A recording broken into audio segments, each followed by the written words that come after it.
Welcome to Ask and Learn. Hello students, let's do this question. Here the sample of n equal to 165 observations are taken with the value of x equal to 153.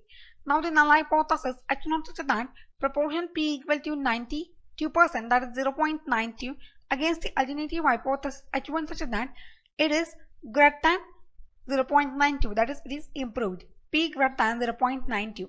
Now the formula for test statistic is z equal to p hat minus p naught divided by square root of p naught into 1 minus p naught divided by n, where the sample proportion p hat equal to x divided by n.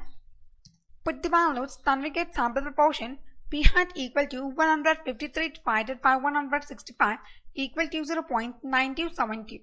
Therefore, the statistic z equal to 0.9272 minus 0.92 divided by square root of 0.92 into 0.08 divided by 165 equal to 0.00727 divided by 0.0211 equal to 0.3445, and the corresponding p-value becomes p-value equal to 0.365, which is greater than level of significance alpha equal to 0.05, implies that we accept the null hypothesis H0, and therefore we conclude that the airlines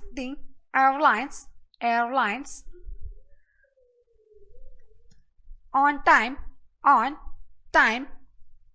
performance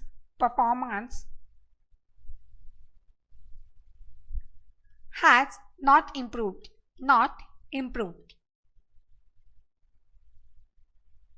I hope you find that helpful. Thank you.